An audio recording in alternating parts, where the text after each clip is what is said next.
Hello everyone, welcome back to my channel. আশা করবো তোমরা খুব ভালো আছো, আমিও খুব ভালো আছি। আমি শ্রেয়সী চলে এসেছি। আর কলকাতায় কিন্তু শুরু হয়ে গেছে 30তম আন্তর্জাতিক ফিল্ম ফেস্টিভ্যাল, যেটা কিনা হচ্ছে নন্দনে।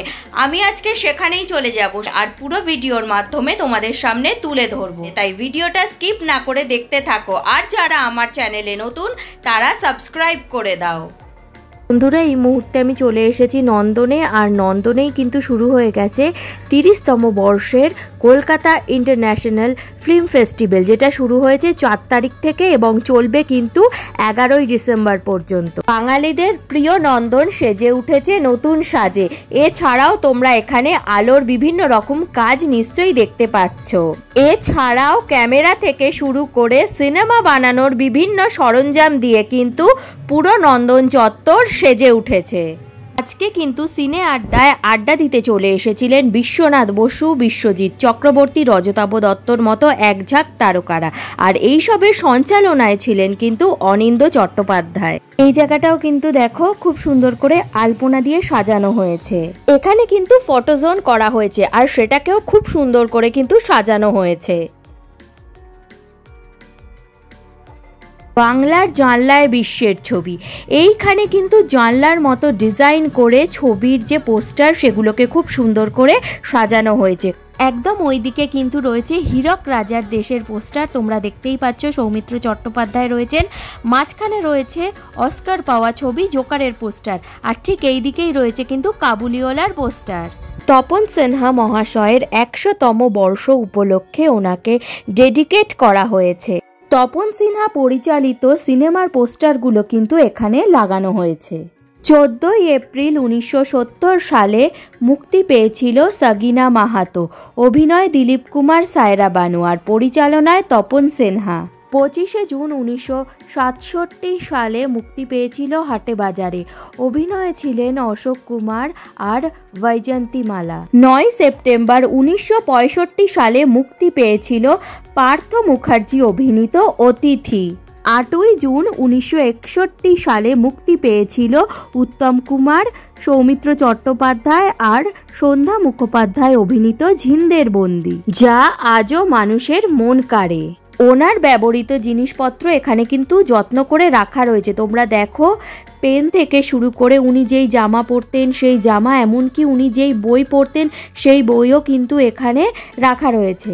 এখানে তোমরা দেখো একতারা মঞ্চ কিন্তু খুব সুন্দর করে সাজানো রয়েছে। এছাড়াও চারিদিকে যে লাইটিংয়ের কাজ সেটাও কিন্তু দেখতে ভীষণ ভালো লাগছে। মঞ্চে রজতাভ দত্ত, অনিন্দ্য চট্টোপাধ্যায় আরও একঝাঁক তারকা কিন্তু রয়েছেন। কৃষির মঞ্চের সামনে খুব সুন্দর করে কিন্তু আলপনা দিয়ে সাজানো হয়েছে। এছাড়া এখানে 30 বছরের ফিল্ম ফেস্টিভ্যালের যে জার্নি সেটাকেই তুলে ধরা হয়েছে। ফিল্ম ফেস্টিভ্যালের 30 বছরের যে জার্নি, অর্থাৎ 1995 সাল থেকে শুরু করে 2024 সালের জার্নি, পুরোটাই কিন্তু এখানে তুলে ধরা হয়েছে। 1995 সাল থেকে ফেস্টিভ্যালের যে জার্নিটা শুরু হয়েছে, আমি তারই কিছু ঝলক তোমাদের সামনে তুলে ধরলাম।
এখানে তোমরা দেখতেই পাচ্ছ খুব সুন্দর করে ফানুস বানানো হয়েছে, আর ফানুসের গায়ে কিন্তু বিভিন্ন সিনেমার পোস্টার লাগানো রয়েছে, জুরাসিক পার্ক থেকে শুরু করে ভূতের ভবিষ্যৎ এবং আরও বিভিন্ন সিনেমার পোস্টার কিন্তু এখানে রয়েছে। আগেই তোমাদেরকে বলেছিলাম সিনেমা এবং সিনেমা সংক্রান্ত বিভিন্ন জিনিস দিয়েই কিন্তু পুরো নন্দন চত্বর সেজে উঠেছে। সব খেলার সেরা কিন্তু বাঙালির ফুটবল সংক্রান্ত যেসব সিনেমা রিলিজ হয়েছে সেগুলোরই পোস্টার কিন্তু এখানে দেওয়া রয়েছে।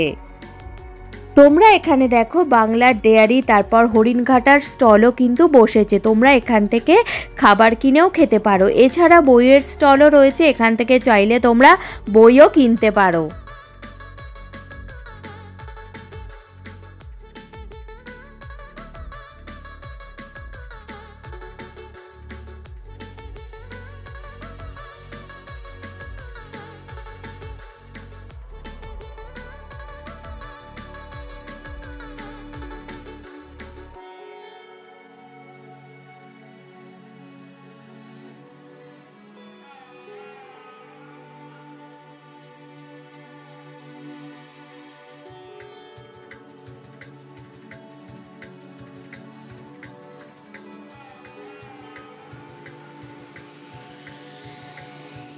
তো বন্ধুরা, এই ভিডিওতে আমি তোমাদের সাথে 30তম বর্ষের কলকাতার আন্তর্জাতিক ফিল্ম ফেয়ার ফেস্টিভ্যালটা শেয়ার করলাম। ভিডিওটা কেমন লাগলো অবশ্যই জানাবে, ভালো লাগলে লাইক, শেয়ার আর সাবস্ক্রাইব করে আমার পাশে থাকবে। আজকে এতটুকুই, আবার কালকে দেখাবে অন্য একটা ভিডিও নিয়ে। আজকের মতো টাটা।